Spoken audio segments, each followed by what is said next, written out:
Hey. Hey, this video, I'm doing this video for my dad, actually. It's weird. It's weird because my dad is one of the best people you will want to meet. I love him.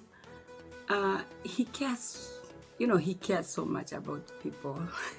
So he calls me. He'll call me at night anytime, and one of these requests that he has all the time is like, can you help so and so's son, so and so's daughter to join you in the US? Can you like process for them to come to the US? And I'm always, I look at him all the time and I'm like, I mean, you're the most amazing person. You keep, you don't see your own problems. You look at people and people's kids and you feel like, oh, wish that they have excelled and they are doing good in life, or certain families are doing well, and it comes from your clean heart. And I've done this. Sometimes I've had to do a whole lot of explaining to somebody ways of coming to the US, and some people have gone through it and have succeeded, and some people are scared to take the steps, and or even sometimes lazy to start the process. And I find myself in a position whereby I might end up using a lot of time explaining one same process throughout all through to everybody that is asking. And I thought it would be a good idea to have this this video, this recording for my dad, so that whenever he gets these requests from friends to have their to have me help them come to the US, he can give them this video so that they watch and follow the steps. In case somebody gets serious and pushes on with the process and gets stuck on the way, if somebody is stuck on the way, then I'll be just a phone call away. But for the start, I feel like my daddy's weapon is this video, so that whenever he feels like he wants to help somebody to come to the US, and he can give them this video. And maybe I'll make more other videos of different ways. Today is just gonna be the one way that I know, the one that I have experience on, the one that I used myself. So I'm really going to talk from experience, and with time I'll be able to speak more on the other options that are out there, but today is from experience. Now, how did I come to the US? I came here as a student. So I came through this college called Interlink at UNCG. UNCG stands for University of North Carolina, Greensboro. In the University of North Carolina, Greensboro, there is a college inside that is called Interlink. Interlink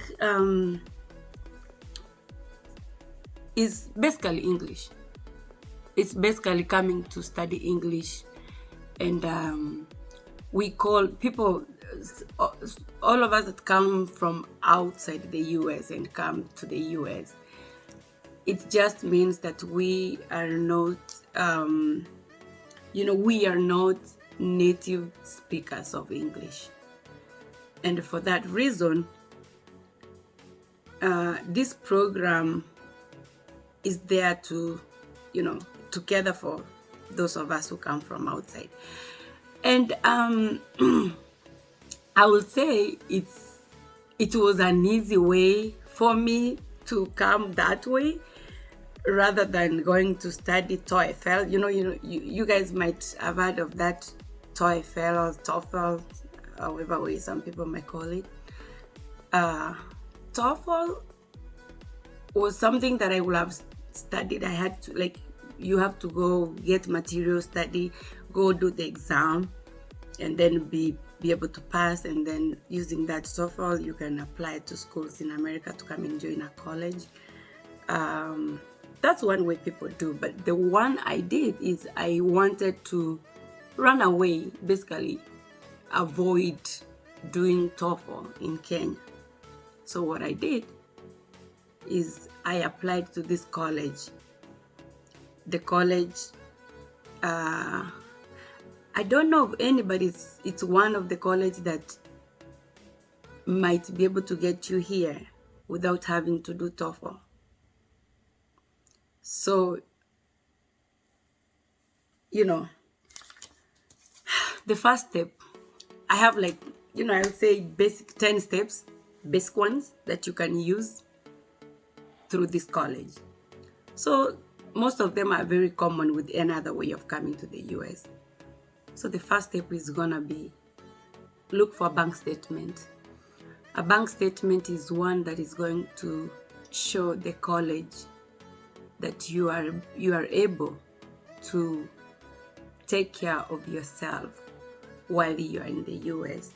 Taking care of yourself will mean you are able to pay your school fees and you are able to pay for your living expenses while you study in the US.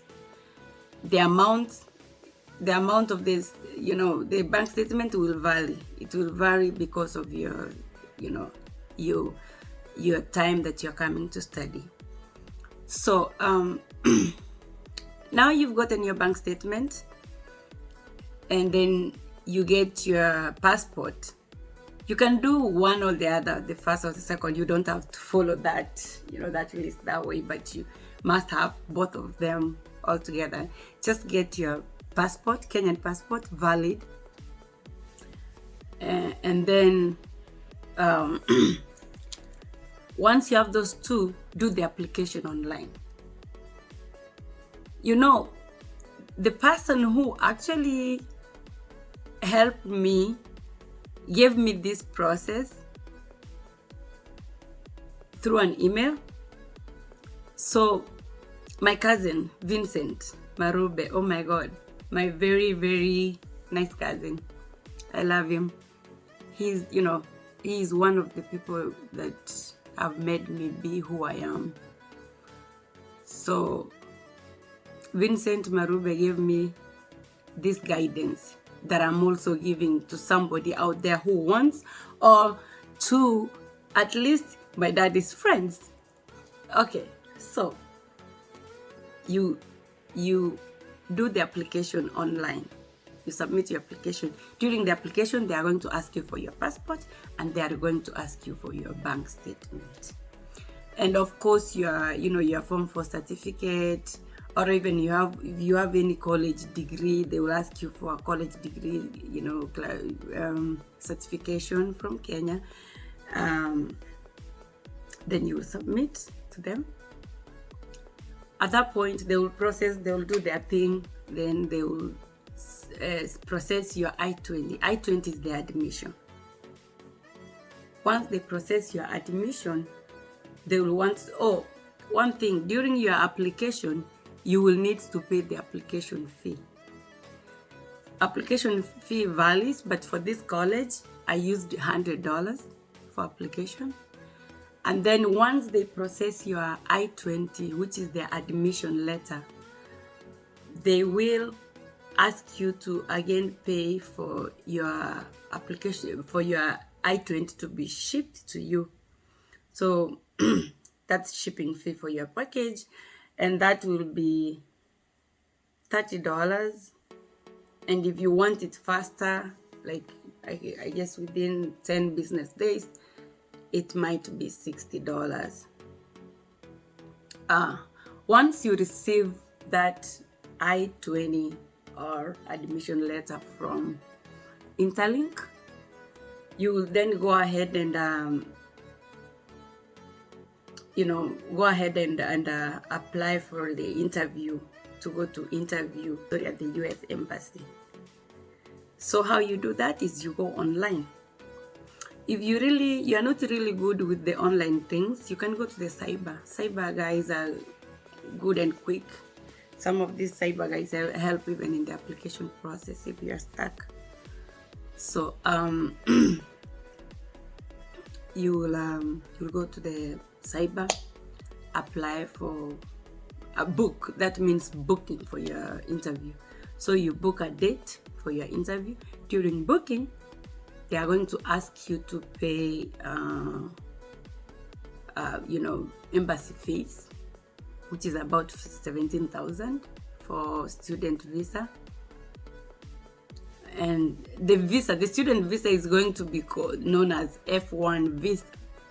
When you are online, you will see a lot of visa pulling up, a lot of visa types pulling up.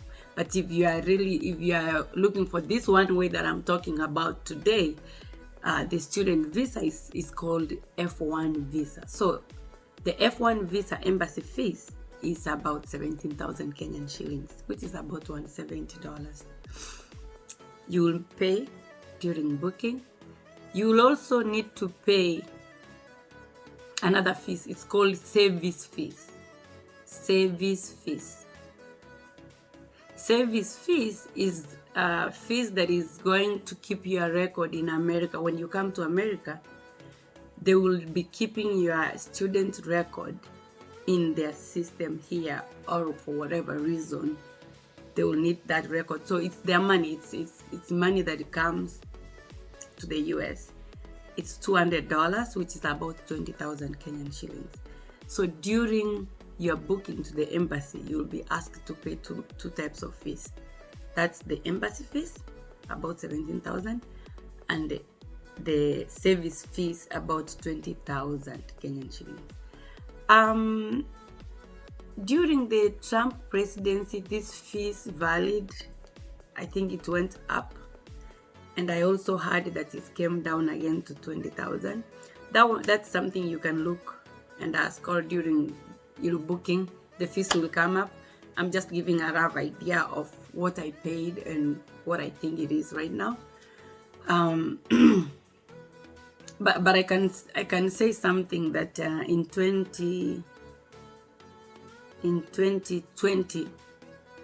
when Trump was still president, I had processed for my brother, and we had to pay, I think, 35,000 for service fees. But I also heard that after Trump left the office, these fees came down to 20,000. That's something you can go online and check, or confirm from online websites. You can check. But you need to pay those two fees. And then once you do that, book a date, show up for the interview. Okay, when you do that, you go to the interview, pass your interview. On this video, I will not really talk about how you are going to do your interview, what you need, how you need to prepare for the interview. That can be in another video. But today, we are just looking at the process. You need what you need for you to be able to get there, right? So do your interview, pass your interview, and I'm assuming you're going to pass your interview. And then once you pass your interview, just buy your air ticket. Buy your air ticket, and we will just say, welcome to the US. The rest of the things, they fall into place. But otherwise, that's the short process of how I came. And every time my dad says, can you help a friend of mine's kid to process the same way you did, I would love him to give them this video so that they are able to start the process by themselves. And once they get on the way, and they can always get me, they can always contact me, but I would love them to watch this, because if they can be able to start this process by themselves, it will really show and mean a lot that they are willing, and they're trying to do something for themselves without being pushed. And it actually means that they want to do this process. And in the past I've been able to sit down and guide somebody A to Z while they are on phone. And I think the process might get hectic to other people. It's sometimes, if they don't start the process, it means maybe they're not willing to take this challenge. So for me, I feel like like my cousin, when my cousin gave me this challenge of trying to help me to come here, he actually made me do the whole process. What he did is, he told me this at school, it's called this, go online and apply. I had to figure out everything, but he was on a phone call away. I would just call him and be like, so what do I do? And I'm at this stage, what do I do? I want to pay this money, what do I do? And my cousin hold my hand throughout the whole process. And I came out on the other side successful. So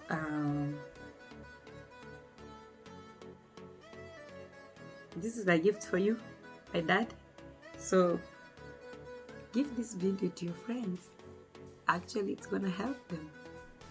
And once you do this, once they start the process, then you can give my number. I'm here. I'll guide them. Thank you so much.